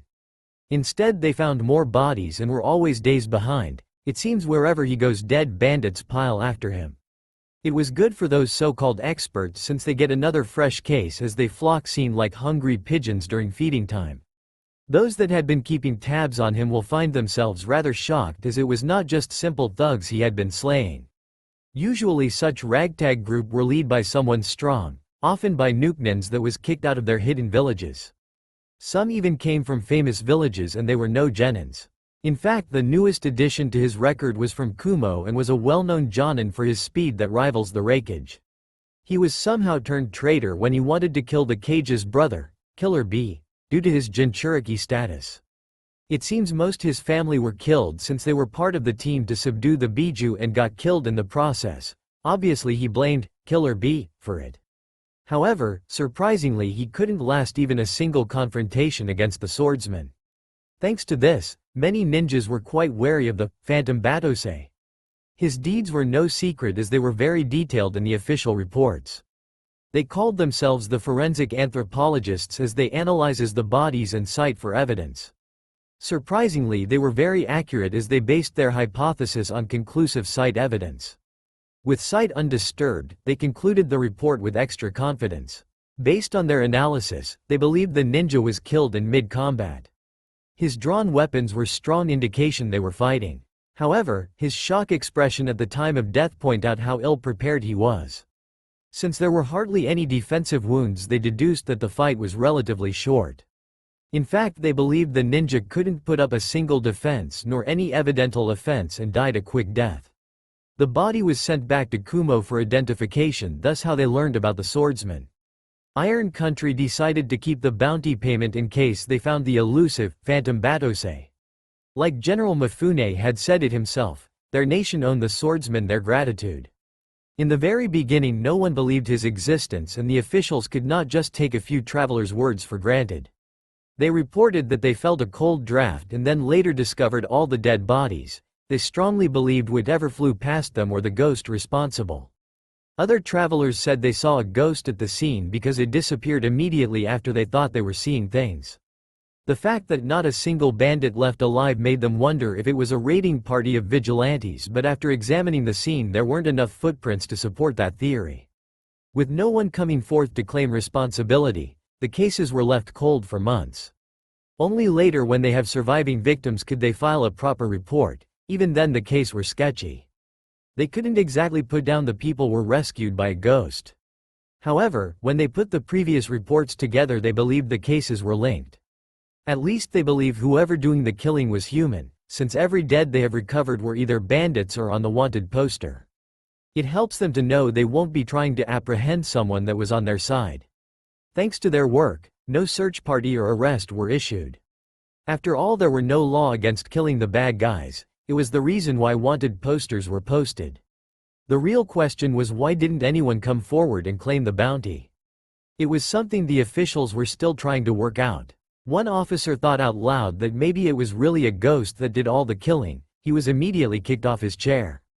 If everything were to be explained as supernatural, who needs investigators? Of course he was reprimanded for his stupidity. The commander-chief wasn't being unreasonable to his subordinates. He didn't want them to take the easy way out for answers. Samurais were being looked down since ninjas took glory. Iron Country would shame their pride if they were to hire ninjas to solve their problems. They wanted to prove they are just as good as ninjas, thus many also studied ninjutsu besides swordsmanship. Aside from being a good support for their art, it also helps when they were challenged by ninjas. It was unfortunate that their target wasn't a ninja, and since the victims were only civilians, their words don't carry much weight in reports. Since they were often inaccurate and sometimes exaggerated, thus making it difficult for others to believe or accepted by officials. As a result, the swordsman just became a myth and legend in the land of iron and slowly spreading to the ninja nations. Only after having visited the battle scene were they forced to acknowledge his existence, but they were still less to incline believe he can cut steel with just his sword.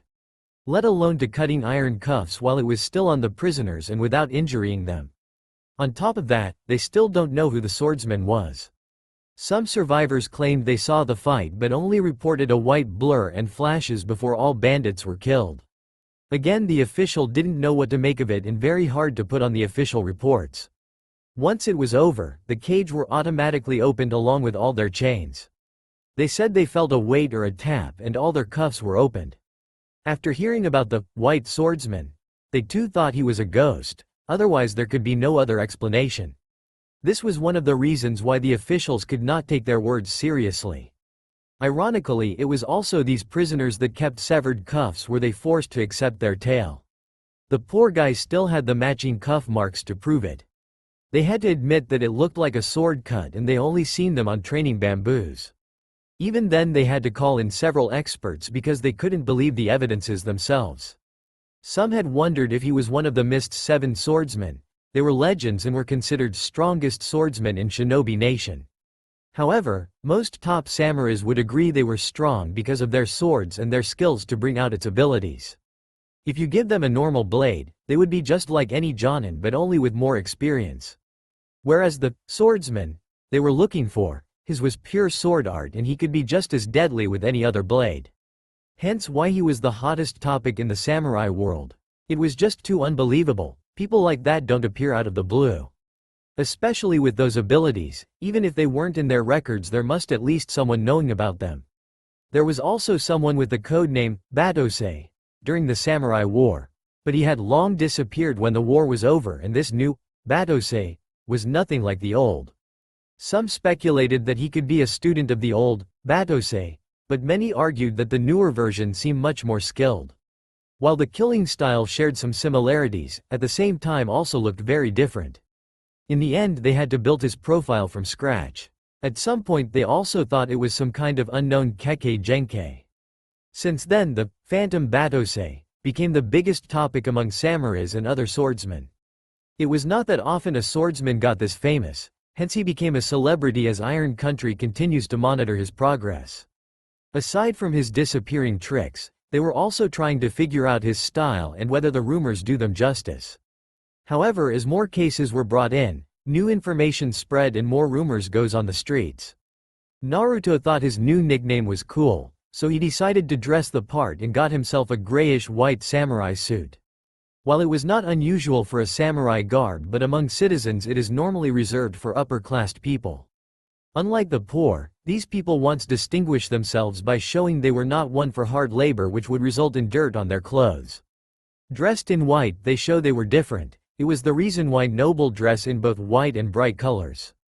Hence his choice of clothing had not caught many attention, but maybe with exceptions on bandits as they think had a rich master, they were quickly put down. No one would have believed he was the famous Phantom Battosai. The most they think was he was just a blade handler for his rich samurai master, which was common among lords. Since he was still in his pre-teen, his nodashi is even bigger than him, so he had to strap it over his back.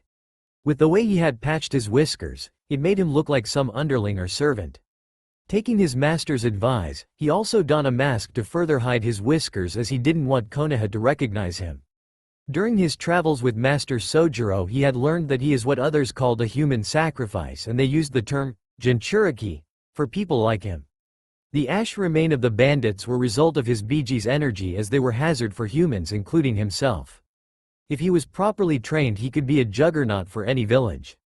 Hence the reason there may be a chance that Konoha haven't let go of him and may eventually come to him one day. Having escaped that place once, our hero had no desire to return anytime soon. Therefore, after completing his hidden Mitsurugi Ryu training, he covered his face with bandages, then later an iron mask. In addition, he also wear a large samurai straw hat that shaped like a cone, though I only found conical hat called Jingasa, in Wikipedia. If he tilt his head, the hat covers almost all his face. Even so, it would still be difficult to see his eyes, and with his iron mask no one can see what he looked like. His only visible feature is probably his long blonde hair, as he let it grow like all samurais and let it grow into a ponytail. He travels relatively light, only carrying 2 swords in his waist. One from his first master, where he still carries to this day, the other was gifted by a famous blacksmith. He didn't want it to be known, thus did not give his name. His family was part of the famous sword makers. Because of that they were captured and forced to make swords for a rogue samurai. Luckily Naruto found them and freed everyone. As thank you he gave him his best work while he destroyed the others because he didn't want them to be used for evil. Since the mayor incident, Naruto left Iron Country. Whether people recognized him or not, he decided it's time to leave, thus started his travel around the nation. Outside of Iron Country, there were more ninjas, as they all possessed the ability to use ninjutsu. However, they were still no match for him. Like others, they all underestimated him, thus paid the price for their ignorance. Konoha's roots too had tried their hands to get him. Their reason was for him to either join them or be eliminated as a potential threat to the nation. It was a typical Danzo operation to make sure all threats were eliminated and not aligned with any other villages. For that reason, a scouting team were sent, consisting mainly of trackers to find and verify this Battosai, and if opportunity arises to check his threat level. Whether this swordsman survive or not concerned him very little, but with all the hype going around, it is best to evaluation this new upstart for future purposes. Thus, using his own trusted ninjas, he wanted to see if this sword swinger could be in any use. With the best tracker team of Inuzuka, Aburame and Hyuga, he had expected a quick report and evaluation. Since they were also best of their clan, the Warhawk hadn't expected any complications. After a while, he sent a more combat-originated team, and again they were lost like rock in the ocean, never heard of again. Around the 4th time he had to give up. He was wasting men as he got absolutely nothing. Usually Root has another hidden member, an observer. Their job was strictly to report back in case of any mishap, but clean up if the mission happens to go south. However, even the observer never report in. For one team, he might have accepted the loss, but when all 4 teams disappear, it became a serious matter. He had to redraw all his forces and make sure none of his roots were anywhere near the Battosai. If he had took out all his agents, it is best they don't draw a potential enemy closer to Konoha. Root ninjas may be well trained against normal ninjas, but against the Battosai, it was a different story. In the ninja-dominated world, ninjutsu may have a higher standing than the typical samurais, but it does not mean they're better. It was the reason why daimyo's soldiers were still samurais. Since the Battosai uses an ancient art, even to a samurais they would have trouble trying to defend themselves. With the additional secrets of hidden Mitsurugi Ryu, the style was nearly unstoppable. Thus it was no wonder any ninja would find the style incomprehensible and no way for they to counter, let alone to defend from. As the name of the style suggests, it was like a soaring dragon. They were also ill-prepared for a blade and swordsman that could cut through their jutsus as well as their weapons. So when the first team of root ninjas faced him and tried to apprehend him, they were quickly cut down. As soon as they said the word, Konoha, Naruto didn't let them finish and immediately killed them with just one swipe of his blade. Combined both his footwork and speed, his blade cut through the first root before anyone knew what happened. As he completed his full swing, he was already behind the last member and not even a drop of his enemy's blood on either him or his blade. He sheathed his weapon and continued his travels as if nothing had happened. These root ninjas were already dead as they tried to find their target again only to fall apart themselves. It was said that a superior swordsman can cut without damaging the inner connections.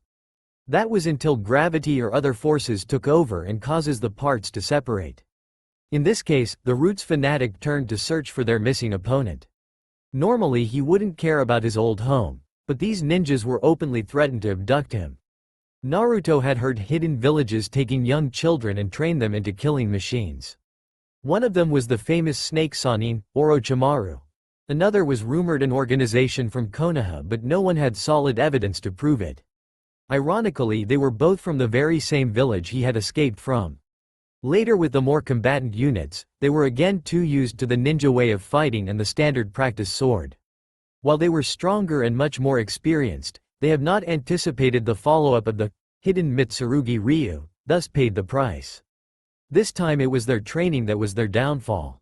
They were trained to grasp every opportunity, thus when the ninja dodged the first double dragon flash, he rushed into his death as the scabbard smashed skull. Normally, the root ninja could have also avoided the second attack, but Naruto also stepped in, thus cut the time and distance by half. Having used the technique number of times, Naruto had improved, so even the fastest ninjas could not run from his pursuit.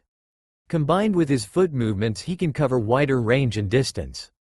Unlike normal conventional sword style where each sword swing synchronizes the step of movement, he can extend up to several steps, thus covering longer range and more perimeter.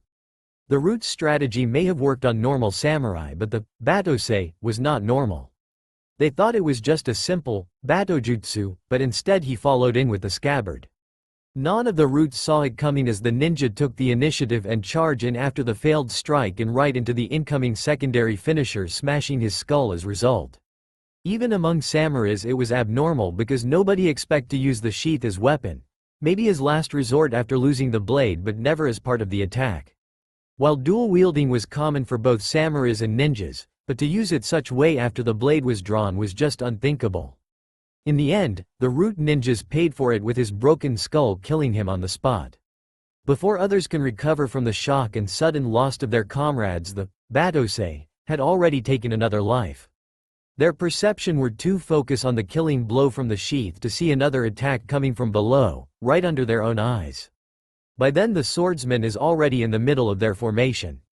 They knew the duel was already over, it was just too fast that they still couldn't believe it. Dropping his sheath, the Battosai already had his hand on the second sword and switched to reverse grip. Before the sheath even reached the ground, the attack, Dual Dragon Hurricane Flash, was already initiated. With a twist in his spin and together with his dual swords, it was like a massive hurricane between the last two Roots members. There was just no defense against such attack.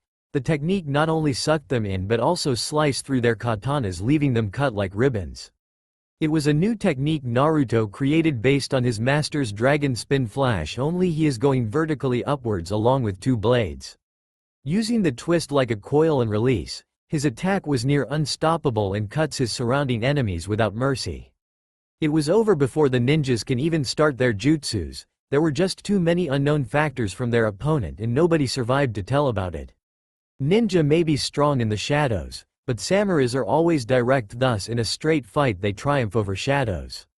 Since the first two teams of Root, Naruto remembered their emotionless eyes and masks.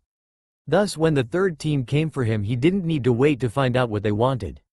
One look at them is enough to tell they're a heavy combat team, especially with the blades they carry. Leaping into action, he blindsided them and spun his blade. Like a flash, his blade took down one Root agent without a single resistance. Without a shred of emotion, they stood in formation ignoring their dead colleague. Their only concern was the target and the mission. There was no retrieval order this time, only elimination. If by some miracle he was still alive, subdue him for Konoha. However, to their surprise the Battosai sheathed his blade. Normally this would be a sign of surrender or giving up, but the Roots never took off their guard. Their orders were clear: there will be no mercy. The swordsman raised his sheathed blade with the handle forward. It was an unknown gesture and none of them knew what to make of it, but as ninjas they stay cautious. Without warning, it shot out like an arrow and straight between the eyes of the ninja on the left. Ignoring their comrade, they all raised their weapons for the inevitable combat, only to find the swordsman gone and appear within their formation. It was like he followed through with his sword as he appeared with the second blade, grabbed the falling blade by the handle. Within all that process, he had already killed another Root. Naruto was a little surprised at the death of another Root when he shot his blade. It was only meant to be a distraction so he can close in on the ninjas. The technique requires a strong flick in the guard of his sword in order to shoot out the blade at breakneck speed. If done right, the attack would crack a rib or two. However, in his case the butt of the handle struck the ninja between the eyes, hitting one of his nerve system closest to his brain. Together with the force of the impact, it instantly killed the ninja. Aside from the distraction, there was more than just getting close to the ninjas. From the way he points the sheath, he made sure it was in the direct view of the root ninja. The reason for it was so he couldn't see it was coming until it was close to his face. If it had been misaligned, the angle would allow the ninja to see it being fired. It was an optical illusion used to fool his enemies. The concept was very similar to holding a pen with the tip pointing to the eye. From a distance, you can't tell how far away it was until it was close to your face where both your eyes can see its sides. In addition, there was also a purpose he selected the left root member. He was unfortunately enough to stand behind the first ninja he wanted to take out, hence it would be easier to use a ninja behind him as distraction. No matter how much you train, you will always be distracted by the nearest noise, especially when they are coming behind you. Just 1 second was all Naruto needed as he closed the distance and took out the strongest and the captain of the team. As both his masters taught him, always make the battlefield to your advantage no matter where you are. Surprisingly, even 2-on-1, the Battosai was still gaining an upper hand. With his speed he was literally running in circles around them, making it difficult for them to divide and conquer. It was only both their training and experience that kept them alive. Even then there were still many close calls. Sadly, they didn't have time for any hand seals because it took all their might just to keep up against his aggressive strikes. Samurais were trained in their sword arm. Blocking one simple strike would not just numb your arm, it could also knock you completely off balance. While Danzo's roots were trained in heavy combat, even they start to feel pain from his constant onslaught as each strike rattles their joints. If they weren't seeing the blade trying to cut them in half, they would have thought they were stricken by a hammer. Both of them seems to know the swordsman wasn't even trying. Seeing the strikes while aggressive, he was only dishing them out causally. Every attack delivered pushes them exactly where he wanted them to be. It was no secret he was trying to weakling them. They would have done the same if they were in the same situation. Naruto may be still young now, like Kenshin when he had first joined the samurai war. Kenshin was just a teen then, but the demonstration he shown with Double Dragon Flash not only cut the stump in half but also smashed it into pieces. Hence, even the young Naruto was not fully grown, his offense still carries some significant weight behind it. Back to the roots, it was odd to see Naruto able to produce sufficient force even when dual wielding. However, roots were ninjas, thus they would not understand the significance and how outclassed they were. If a samurai were present, he would have realized the Battosai was wielding each blade separately. Normally it would have been impossible, because no matter how good you are, you have only one body, thus the weight and balance only go in one direction. It was the reason why people use the term, put your back into it, sword swinging as a full body movement. As Hiko Seijuro had taught him, no movement are wasted, thus he learned to use both his wrist and arm as well as shoulder for the added momentum. This way, even if his left arm doing the upward strike and right doing the downward strike, as long as he can generate enough momentum, it would be equal to a samurai's two-arm strike. Besides, he had also his footwork to compensate should the need comes to it. By this time, the two root ninjas only realized the fight was lost from the very beginning. Their master Danzo had made a mistake and underestimated the Battosai.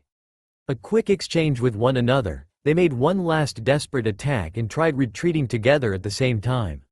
Unfortunately, they miscalculated as the swordsman's guard had not moved even an inch and instead they were the ones off balance.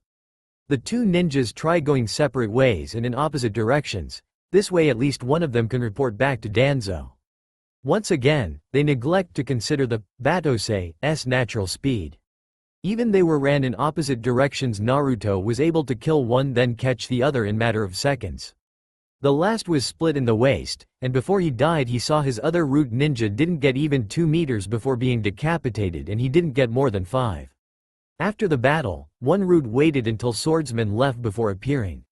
His job was to observe, thus he wouldn't lift a finger even every one of his comrades died.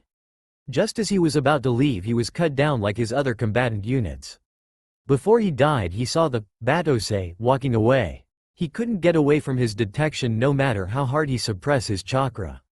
Months spent with his first master taught him to mind his surroundings. With his training, Naruto's senses was much sharper than it used to be. Their last ninja wasted, more of Danzo's ninjas will follow. At least until their commander realizes how fruitless it was to engage him in pointless fights. THSTA all for now. If you enjoy, then please like, share and do comments.